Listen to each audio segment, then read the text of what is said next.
Hello दोस्तों,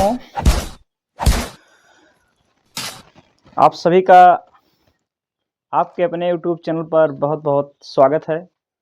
मैं रमेश चंद्र वर्मा आप सभी का आपके अपने YouTube channel English with RC Verma बहुत बहुत स्वागत करता हूं। तो आप लोग इस वीडियो में आज कुछ नई चीज़ सीखने वाले हैं, तो आप लोग शुरू से लेकर अंत तक वीडियो में बने रहेंगे और इसका आनंद लेंगे। आप कैसे स्पीकिंग करेंगे, कैसे आप ट्रांसलेट करेंगे, दोनों आप सीखेंगे आज इसमें। तो मित्रों, आपसे उम्मीद करता हूं कि आप चैनल पर नए होंगे तो सब्सक्राइब ज़रूर करेंगे और सब्सक्राइब किए होंगे तो इसको शेयर ज़रूर कीजिएगा और लाइक कमेंट करना मत भूलिएगा। आइए देखते हैं क्या है वीडियो में। काश सीता मेरे पास आई होती तो मैं उसकी मदद किया होता। काश के लिए क्या यूज करना हमको? इफ। सबसे पहले आप फार्मूला जान लीजिए कि ये जो सेंटेंस इस तरह का लिखा हुआ है, इसका हम अनुवाद कैसे करेंगे। काश करके आए, यदि करके आए, अगर करके आए। यदि तुम मेरे मित्र होते तो मैं तुम्हारी मदद किया होता। काश तुम मेरे पास आए होते तो मैं तुम्हें ढेर सारा इनाम दिया होता। इस तरह का जो सेंटेंस होता है, इसका हम इंग्लिश में कैसे बोलेंगे, इसको स्पीक कैसे करेंगे या इसका ट्रांसलेट कैसे करेंगे, आज हम लोग यही सीखने वाले हैं। तो आप बने रहिए वीडियो में। इसके लिए सबसे पहले हमें फार्मूला यूज करना होगा। क्या यूज करना है आप नोट कर लीजिए कहीं पर। सबसे पहले आपको यूज करना है इफ, इसके बाद सब्जेक्ट। क्या यूज करना है? इफ, फिर सब्जेक्ट। यहां पर आपको वीडियो में शायद दिखेगा नहीं, मैं वही देखने गया था, यहां पर कट रहा होगा, तो यहां नीचे देख लीजिएगा। सबसे पहले आप क्या यूज करेंगे? इफ। इसके बाद आपको सब्जेक्ट यूज करना है। इसमें दो क्लास होते हैं, एक तो से जुड़ा होता है। किससे? तो से जुड़ा हुआ होता है। एक क्लास ये तो के इधर वाला और एक क्लास तो के बाद वाला आता है। तो इसके लिए आपका स्ट्रक्चर ये होता है कि इफ सबसे पहले, इसके बाद सब्जेक्ट, फिर आप हेल्पिंग वर्ब यूज करोगे हैड। सब्जेक्ट चाहे जो होगा सबके साथ हैड, और हैड के साथ वर्ब का थर्ड फॉर्म आता है। फिर ये तो शब्द जो है, जो सेंटेंस को जोड़ रहा है, इसके लिए आप कामा का यूज करोगे। फिर नेक्स्ट क्लास का सब्जेक्ट यूज करोगे। सब्जेक्ट चाहे जो होगा, यहां भी आपको वुड हैव यूज करना है। क्या यूज करना है? वुड हैव प्लस वर्ब का थर्ड फॉर्म। इतनी बात आपको याद रखना होगा, तब आप स्पीक कर सकते हैं या इसका ट्रांसलेट कर सकते हैं। जब आपको ट्रांसलेट आएगा तभी तो स्पीकिंग करेंगे। तो स्ट्रक्चर तो आपको पता ही होना चाहिए। जब तक स्ट्रक्चर नहीं आएगा आप बोल ही नहीं सकते, जान ही नहीं सकते। कोई ऐसा जादू, कोई ट्रिक तो है नहीं कि छुआ दिया जाए और आप बोलने लगे फटाफट। ऐसा नहीं हो सकता, कुछ तो मेहनत करना ही पड़ेगा। कोई चीज़ पाने के लिए मेहनत करना पड़ता है, ऐसे ही नहीं हो जाता। तो इसको आप नोट डाउन कर लीजिए। इसको मैं इरेज कर रहा हूँ।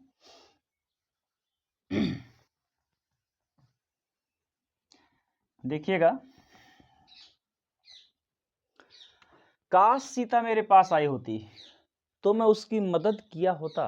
इस टाइप का सेंटेंस कैसे बनेगा? काश के लिए क्या यूज करेंगे? इफ। क्या यूज करेंगे? इफ। अब चाहे काश लिखा हो, चाहे यदि लिखा हो या अगर लिखा हो, तीनों की इंग्लिश क्या होती है? इफ। इफ कौन आया होता? सब्जेक्ट लिखेंगे सीता। इफ सीता। अब सब्जेक्ट से मतलब नहीं है, सबके साथ आपको हैड का प्रयोग करना है। क्या यूज करना है? सबके साथ आपको हैड का प्रयोग करना है। एक मिनट रुकिएगा। हाँ, इफ सीता हैड। अब हैड के बाद क्रिया क्या हो रही है? आने की। इफ सीता हैड कम। कहाँ आई? मेरे पास। मेरे पास, पास की इंग्लिश होती है to. If Sita had come to me. इतने का हो गया। If Sita had come to me. अब तो के लिए आपको कामा का प्रयोग कर देना है। तो मैं उसकी मदद किया होता। कौन? मैं। आई। अब इस क्लास में आपको क्या बताया गया था? Subject plus would have. तो सब्जेक्ट चाहे जो हो, वुड हैव यूज कर दीजिए। Would have. इसके बाद मेन वर्ब का थर्ड फॉर्म। क्या वर्ब हो रही? क्रिया है, इसे मदद करना। Would have helped. Would have helped किसकी? उसकी। I would have helped him. I would have helped him. समझ पा रहे हैं? वीडियो आपको अच्छी लग रही है ना? इस तरह का सेंटेंस आप स्पीक कर ले जाएंगे या ट्रांस कर ले जाएंगे ना। अब आसान लग रहा है, कुछ भी कठिन नहीं है, केवल थोड़ा सा आपको एकाग्रचित होना है और समझना है कि क्या हमको यूज करना है कहाँ पर। इतनी सी बात ध्यान रखिएगा। काश वह अपनी किताब पढ़ा होता, काश वह अपनी किताब पढ़ा होता तो वह अच्छा अंक प्राप्त किया होता, बहुत बढ़िया नंबर लाता। कहते हैं अगर तुम पढ़ लिए होते बढ़िया से तो एग्जाम में नंबर 1 पे आते, इस तरह से। तो ये शर्त वाली बात है ना, इसको कहते हैं कंडीशनल सेंटेंस। क्या बोलते हैं? ये शर्त वाली वाक्य है, कंडीशनल सेंटेंस है। काश वह अपनी किताब पढ़ा होता, तो काश के लिए इफ कौन पढ़ा होता? वह, subject, he had, if he had.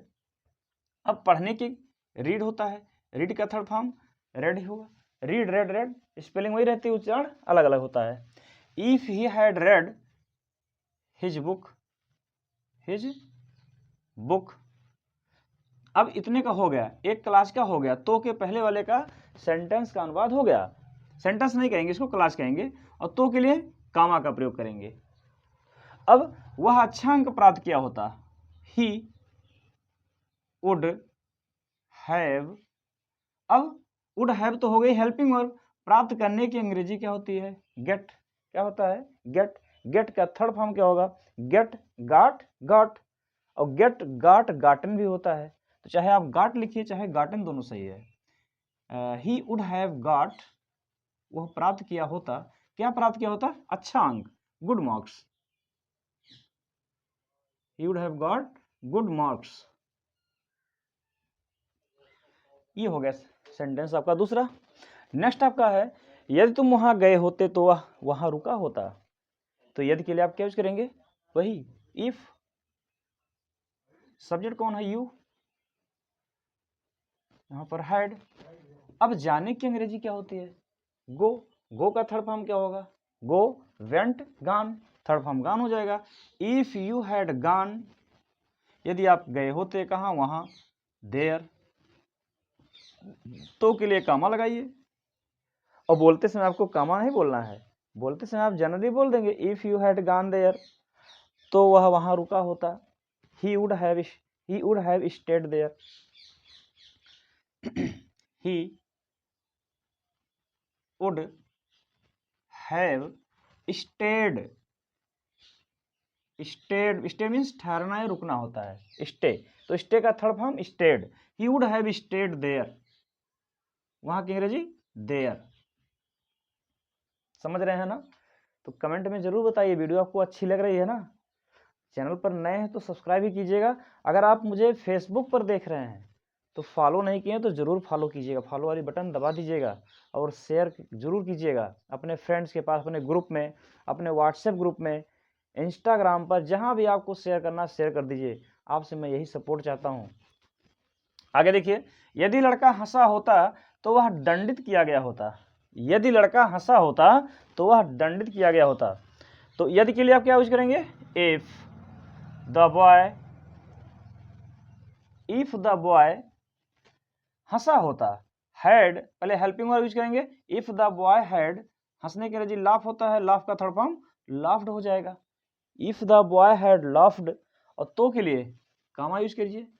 वह दंडित किया गया होता, वह, ही would have, he would have, would have तो हेल्पिंग वर्ब हो गई। अब क्रिया क्या हो रही? दंडित करने की। ही would have, he would have दंडित किया गया होता, तो ही would have punished, PUNISHED। Punish means होता है दंड देना, दंडित करना। उसका थर्ड फॉर्म क्या हो जाएगा? Punished, punish, punished, punished. He would have punished. आगे, यदि वे खाना खाए होते तो तुम बाजार गए होते। यदि तुम खाना खाए होते तो तुम बाजार, यदि वे खाना खाए होते तो तुम बाजार गए होते। यदि के लिए इफ, वे के लिए दे, इफ दे हैड। अब क्रिया हो रही खाने की, ईट, ईट का third form eaten. If they had eaten food, खाना खाए होते तो के लिए कामा। If they had eaten food, तो तुम बाजार गए होते, तुम के लिए you would have, you would have. अब क्रिया क्या हो रही जाने की, would have gone to market. समझ में आ रहा है ना आपको? यदि राम पैदल गया होता तो मैं उसके साथ जाता, यदि राम पैदल गया होता तो मैं उसके साथ जाता। इफ राम हैड, गया होना में जाना, if Ram had gone, had का थर्ड फॉर्म गॉन, कैसे गया होता, पैदल। पैदल की इंग्लिश ऑन फुट। क्या होता है? पैदल की इंग्लिश होती है ऑन फुट, ऑन फुट। तो के लिए कामा इस्तेमाल कीजिए। मैं उसके साथ गया होता, I would have gone, I would have gone, मैं गया होता कैसे उसके साथ, विथ हिम, विथ